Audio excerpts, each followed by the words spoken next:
Hola, ¿qué tal? Estamos ahora con la desviación media relativa. Como se puede observar, la desviación media relativa es simplemente la sumatoria de las desviaciones en términos absolutos y el promedio de ellas, y luego divididas o relativizadas con la media de la distribución. En ese sentido se puede todavía simplificar como la sumatoria de las desviaciones. Omitimos aquí que va de 1 hasta n, y obviamente este n puede bajarse perfectamente por la regla del sándwich, bajarse a el denominador. Bien, vamos a calcular, como lo hemos hecho con los otros índices, para objetivos de estandarizar, calcular el valor máximo, el valor mínimo y comentar alguna cuestión enfatizable del índice. Recordar que los índices deberían de tener varias propiedades. Una era la del efecto escala, otra era la Dalton-Pigou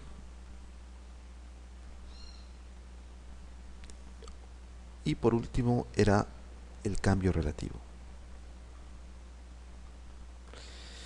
Después, complementariamente estaba el que se pudiera estandarizar y posteriormente la sensibilidad del índice. El efecto escala, en particular la desviación media relativa, la tiene, dado que si nosotros multiplicamos por k cualquiera de estas desviaciones, es decir, en realidad a todas, eh, la media también se vería afectada, y en ese sentido aquí tendríamos k y aquí tendríamos k, se cancelaría, y por tanto, ante un efecto transversal en todas las observaciones, llámese un impuesto generalizado a todos los individuos o grupos, llámese un cambio de monedas, en lugar de medir el ingreso en dólares lo medimos en alguna unidad monetaria alterna, pues la desviación media relativa no se modifica, por tanto tiene la propiedad de efecto escala. También tiene parcialmente la propiedad de Dalton-Pigou, es decir, que se incrementa el índice ante incrementos de la desigualdad. No tiene la de cambio relativo, ya lo veremos después. ¿Es estandarizable? Sí, se puede estandarizar, y la sensibilidad de este índice en cualquier caso tendría que desarrollarse, pero existen otros índices que son más sensibles ante cambios extremos y ante cambios intermedios que este. Bien, vamos pues a observar el valor máximo y el valor mínimo.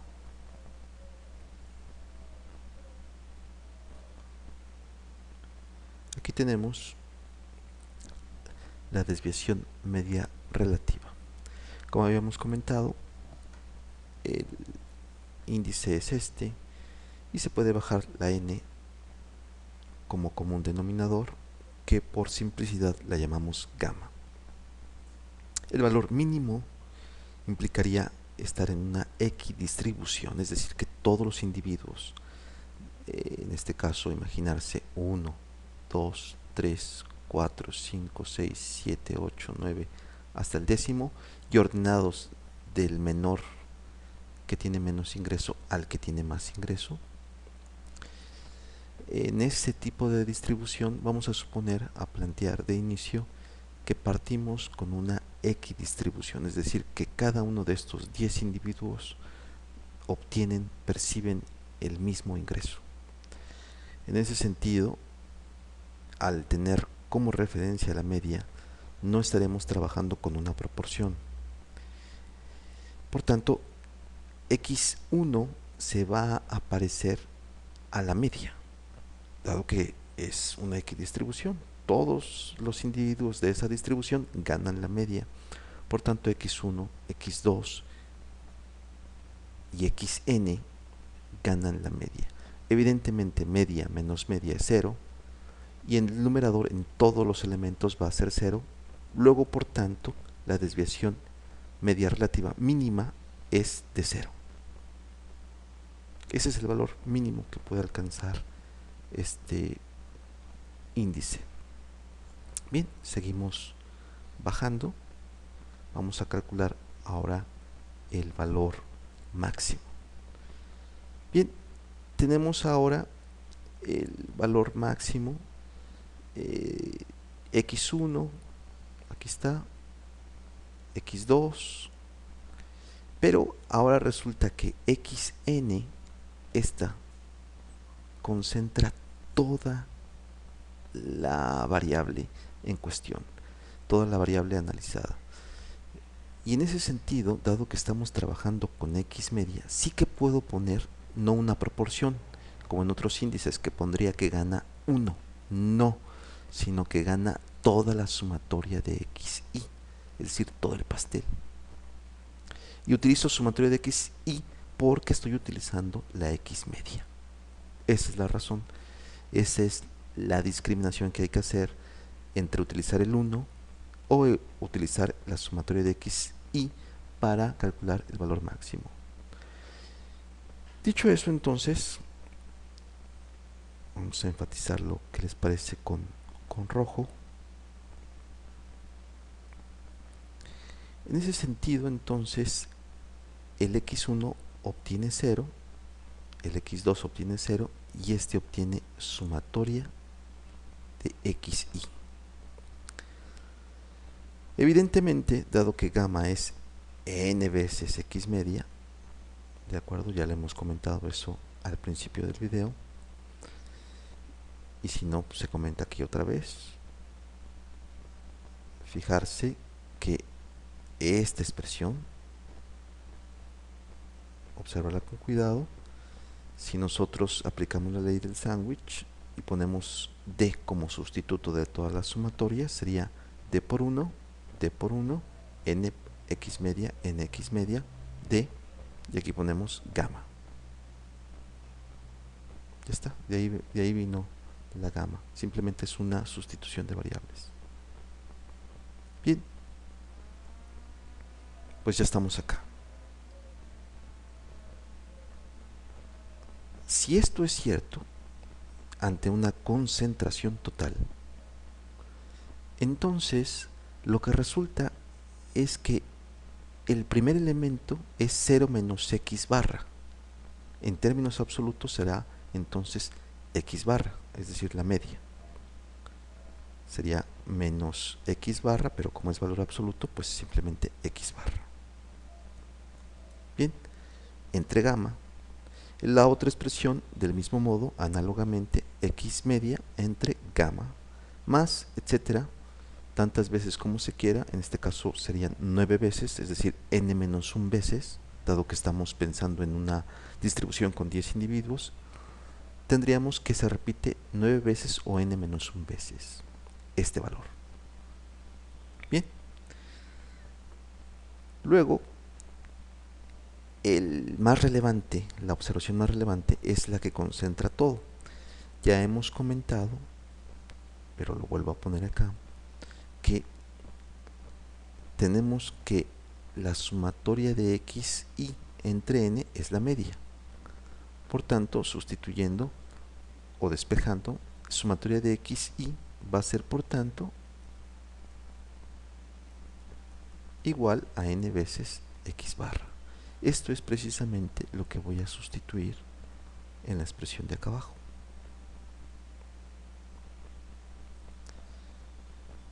En esta expresión, aquí. Y ahí se pone entonces, en la parte de aquí abajo, n veces x media, menos x media, sobre gamma. Por simplicidad, llamamos h a todo esto, todo lo que tenemos por acá, que sabemos que vale esto y que se repite n menos 1 veces x barra gamma. Bueno, pues lo ponemos así como h más x barra n menos 1, aquí gamma. Al hecho de sustituir n menos x barra,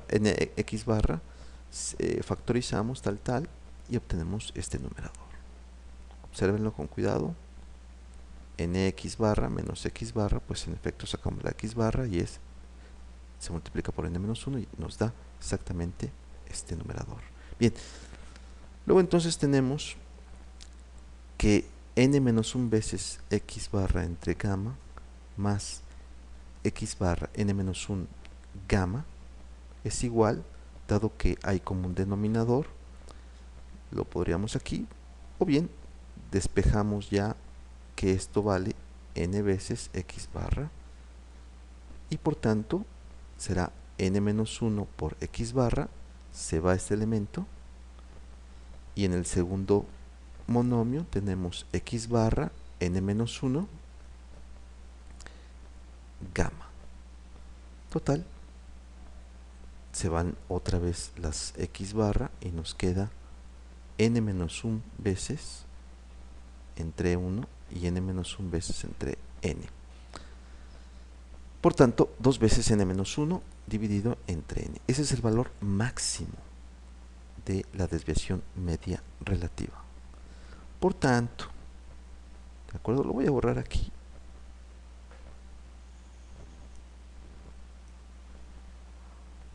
Vamos a borrar esto hasta acá. Los valores posibles de esta distribución serían los siguientes. Partirían desde 0, lo hemos visto, es el valor mínimo. Aquí lo pongo de mínima. Y el valor máximo sería 2 veces n-1 entre n. Ese sería el valor máximo. Todos los valores posibles de la desviación media relativa para cualquier distribución caerían en esta longitud. Cualquiera. No podrían ser menores de 0 ni podrían ser mayores de este valor, 2n-1 entre n. Por ejemplo, hemos manejado que tenemos una distribución de 10. Si esto fuera cierto, entonces sabemos que 2, sustituimos aquí el n, sería n-1, 9, y todo dividido entre 10. Hasta donde sabemos 2 por 9 es 18, dividido entre 10 es 1.8. Por tanto, el índice para una situación similar iría de 0 a 1.8. No sería mayor a 1.8 ni podría ser menor de 0. El índice estandarizado, por tanto, determinados ya los valores máximos y mínimos, tendría que ser cualquier DI dividido entre 2 veces n-1 entre n, por tanto es el estandarizado DE. Bien, veamos, una vez calculado su valor estandarizado, calculemos ahora, o mejor dicho, comentemos algo sobresaliente de la desviación media relativa. Observar que la desviación media relativa aquí en verde simplemente es la sumatoria de las desviaciones, todas divididas entre n x barra. Bien, ¿qué sucede si yo tuviese, digamos, 10 observaciones, como es el caso, y que la observación 1 cede a la observación, a cualquier otra observación, 10 unidades, y que el otro elemento, a su vez, otro elemento que esté por acá, pierda 10 unidades también? La conclusión es que el numerador de la desviación media relativa, este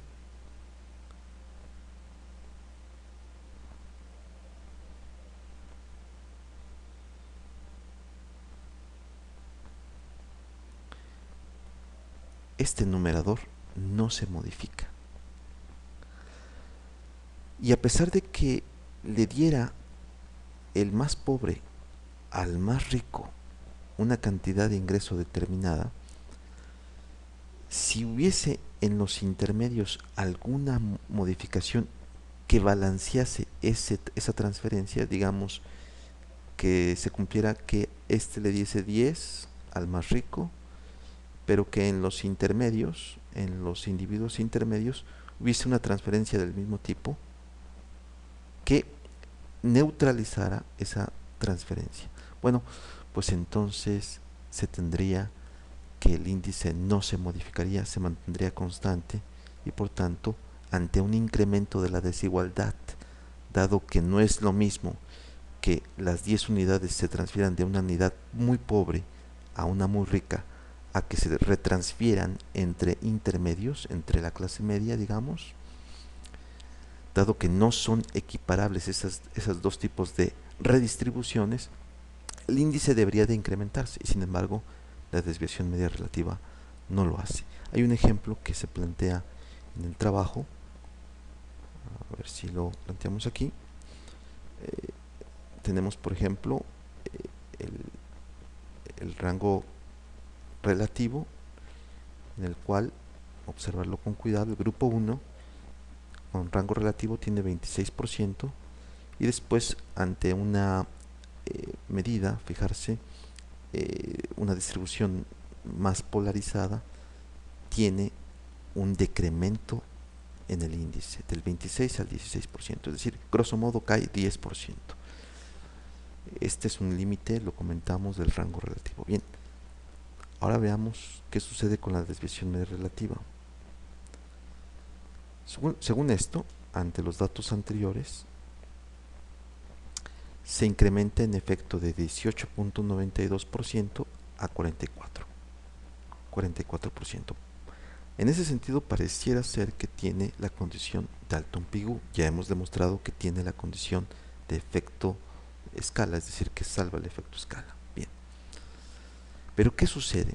¿Realmente tiene en todas las situaciones la propiedad Dalton-Pigou? Bien, planteemos ahora otra situación. D y el incumplimiento parcial de la condición Dalton-Pigou. A ver si se puede observar con todo cuidado. Aquí habría que incrementar la resolución de la pantalla. Tenemos, esto se puede hacer en YouTube, ahí en la parte inferior derecha está una opción de configurar el incremento de la resolución de la pantalla. En cualquier caso, la situación original, véanlo, con el grupo A, es que existe un individuo, en este caso rico, están puestos del más rico al más pobre, 200 percibe como ingreso, y después 190, 160, etcétera, hasta llegar al décimo individuo que solo percibe 100, es decir, percibe por debajo de la media, que en este caso el promedio es 141. Digamos que a partir de la observación 3 gana 160, estaría por encima de ese 141. A partir del 4 y hasta el décimo individuo ganan por debajo de la media. Bien, el grupo A, que es una pequeña modificación, observarlo con cuidado, simplemente lo que hace es que el individuo 1 y 2 hacen una pequeña transferencia. Fijarse, el 190 le cede ingreso a la observación primera. Fijarse cómo se incrementa de 200 a 225 y 190 baja a 165. Bien, por otro lado, sin embargo, sucede que de la novena y la décima también hay una redistribución de 120 a 90. Es decir, que el más pobre le cede una cantidad de 10 unidades a la observación número 9. En ese sentido, entonces, el rango relativo se incrementa en 9.57%, pero fijarse, la desviación media relativa no se incrementa. Aquí está. Sucede que, paradójicamente, un índice, digamos, más rudimentario como el rango relativo, dado que solamente toma en cuenta las observaciones extremas, incluso es más sensible que la desviación media relativa, que sí que toma en cuenta las observaciones intermedias. No se modifica en lo absoluto. El 10% ante esas transferencias se queda incólume, se queda quieto en 10%. Bien, eso es entonces una observación de cuidado para con el índice de desviación media relativa. Le dejamos por aquí. Hasta la próxima.